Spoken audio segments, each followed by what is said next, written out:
বিশ্বনবী বললেন খায়রুকুম মান তাআল্লামাল কুরআন ওয়া আল্লামা, তোমাদের মধ্য থেকে ওই ব্যক্তি আল্লাহর কাছে সবচাইতে বেশি সেরা যে নিজে কোরআন শিখে অন্যরে শিখায়া দেয়। আপনি কোরআন শিখলে আপনি সেরা, আবার আপনি যদি শিখায়া দেন তবেও আপনি সেরা। এজন্য কোরআন শিখানোর চেয়ে শ্রেষ্ঠ কাজ হয় না। আপনি যদি কাউরে শুধু সূরা ফাতিহাটা শিখান, কোন সূরা, ওই লোক যতবার জীবনে সূরা ফাতিহা পড়বে তার একটা পার্সেন্টেজ সওয়াব আমলনামায় আপনার আছে না নাই? আবার ওই লোক যদি কাউরে সূরা ফাতিহাটা শিখায়, আবার যারা শিখালে এ যদি আবার আরেকজনকে শিখায়, এভাবে যত জনকে শিখাবে প্রত্যেকের সওয়াব থেকে একটা পার্সেন্টেজ সওয়াব আপনার আমলনামায় দিয়ে দিবে কে? এজন্য কোরআন শিখবো, শিখাবো, শিখবো, শিখাবো। যারা কোরআন জানি না, কোরআন জেনে মরবো, no excuse will be granted that day. সেদিন কোনো অজুহাত আল্লাহ গ্রহণ করবে না। সব পারো, কোরআন পারো না, এই পৃথিবী থাকার জায়গা নয়। কিয়ামতের সময় আল্লাহ তাআলা মালাকুল মাউতকে বলবেন সবার রূহ কবজ করে দেন, সবার, কেউ থাকবে না, সবার রূহ কবজ হয়ে যাবে। আল্লাহ মালাকুল মাউতকে বলবেন, মালাকুল মাউত কি অবস্থা? বলবে সব শেষ। মাইয়াব্বা, কে বাকি? মালাকুল মাউত বলবে জিনেরা বাকি, যাদেরকে দেখা যায় না। আল্লাহ বলবেন জিনদেরকেও শেষ করে ফেলো, রূহ কবজ করো। মালাকুল মাউত আজরাইল জিনদের রূহ কবজ করবে। আল্লাহ এবার জিজ্ঞেস করবে ইয়া মালাকাল মাউত আখবিরনি মাইয়াব্বা, এবার বলো আর কে বাকি?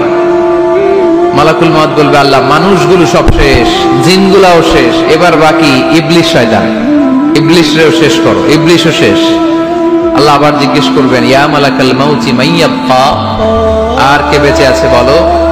মালাকুল মাউত বলবে আল্লাহ আপনার কথা অনুযায়ী পৃথিবীর সব মানুষের রূহ কবজ করলাম, সব জিনদের রূহ কবজ করলাম, ইবলিসের রূহ কবজ করলাম, এখন আছে শুধু ফেরেশতারা। আছে কারা? যাও ফেরেশতাদের রূহ কবজ করো, ফেরেশতাদের রূহ কবজ। তুমি যেটা আমাকে দিবে এটাকে আটকে রাখার কেউ নেই। আল্লাহ তুমি যেটা আটকে রাখতে চাও, দিতে চাও না, গোটা বিশ্বের সব শক্তি একসাথে মিলেও এটা আমার সামনে হাজির করার ক্ষমতা কারণ।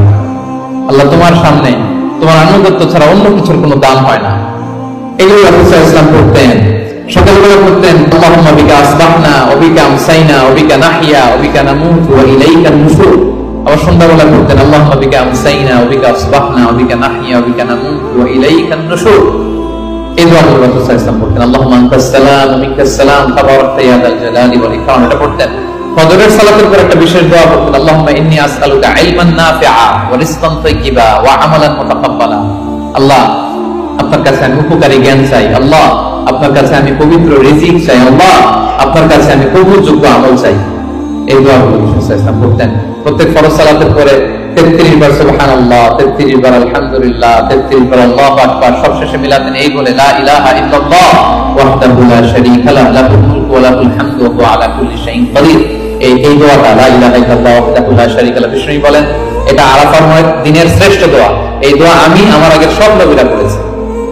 এই দোয়াটা যেন আমরা বেশি বেশি পড়ি। কত দোয়া যে বিষ্ণু সাল্লাল্লাহু আলাইহি ওয়াসাল্লাম করেছেন, প্রতিটা মুহূর্তে আল্লাহ তাআলার জিকির দিয়ে বিষ্ণু সাল্লাল্লাহু আলাইহি ওয়াসাল্লাম তার জিহ্বাকে সিক্ত রাখতেন।